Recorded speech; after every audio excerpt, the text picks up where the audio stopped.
What if I told you that $70,000 is greater than $100,000? What would you say? Huh? How does that sound? $70,000 is more than $100,000? Well, let me tell you something that a lot of people are doing and they're making a big mistake. You see, a lot of people think that it's about how much money you make, but in reality, it's about how much money you keep.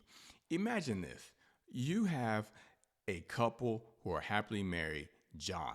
John is married to Jean. They both make $70,000. And then their neighbors, Tom and Tara, are making $100,000. Which one do you think will have more money when it comes to retirement? Which one? Type in the chat box. The J's or the T's, right? Will John's family or would Tom's family have more? Well, I am here to tell you something that a lot of people won't tell you. And this is why I like to teach personal finance tips every day of the week. Michael Dillard, personal finance coach. Take a look at this situation. And it's all familiar. A lot of people are actually living this out as we speak right now. You have a family that's making $100,000. They're living the good life. They have a nice car. One person is driving a nice brand new Chevy or Ford pickup truck, making a $700 monthly payment, and the wife can't be left behind. No, she's driving her nice luxury car, nice leather seats, and etc. And she's paying $700 a month. And every week they have to go out with their friends to the nice restaurant. They're spending $100 eating out, eating a nice steak, right? Eating a nice steak, nice shrimps. They are trying all the nice fancy restaurants. They go out to eat. Life is good. They take vacations during the summer, during the wintertime. They travel. Anything they want, they buy. They have the same bills, right? They have the same mortgage as the people next door, but their lifestyle is an accelerated lifestyle. Meanwhile, Tom's family, they have a nice house. They're staying right next door to John, but they live modest within their means. Their cars are paid off. They go out to eat, but they go out to eat every 2 weeks to a basic restaurant. That's right. They go out every 2 weeks to a basic restaurant. And then during the rest of the time, they're making nice meals. They're watching the food channel, learning how to make the same meals that you get at a restaurant, but they are able to make those meals for a fraction of the cost. In addition, they are only traveling one time throughout the year. They come together, they make a plan. Do we want to travel during Christmas, during Thanksgiving, or during the summer? Otherwise, we are going to focus on what is important.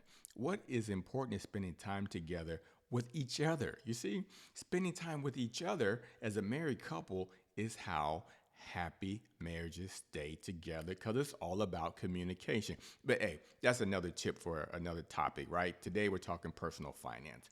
Now, fast forward at the end of the month, you look at how much money John's family have. They have $0 left over. Meanwhile, Tom's family, they have an extra $600 left over. Now you say $600 is not a lot of money. Okay.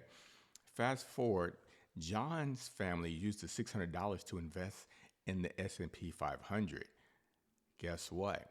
Now, when it's time for them to retire, they are a millionaire. Now, Tom, he has no money, zero money saved because they were enjoying today. If you do what's easy today, your life will be hard tomorrow. But if you do what's hard today by investing, saying no to the new shoes, saying no to the new restaurants, saying no to the new shiny car, your life will be easy tomorrow because Tom's family, his money has compounded. Now they can retire early and have a great retirement. Meanwhile, John's family, they're grinding and grinding and grinding until age 70, 75, 80. Which family would you prefer to be when you're age 65 or 70? John's family with nothing saved up, but you had a good life, you ate all the good food? Or would you rather have been Tom's family where you sacrificed and you used $600 and you set it aside to accumulate and $1 million in assets. If you learned something, hit like. Another tip, a bonus tip for those who stayed on. I am doing a free webinar going over the 5 principles of how to build generational wealth, talking about life insurance. We're talking about how to use the 401k. We are talking about how to get out of debt, talking about how to use an individual retirement account and how to set up a child inheritance account. That's right.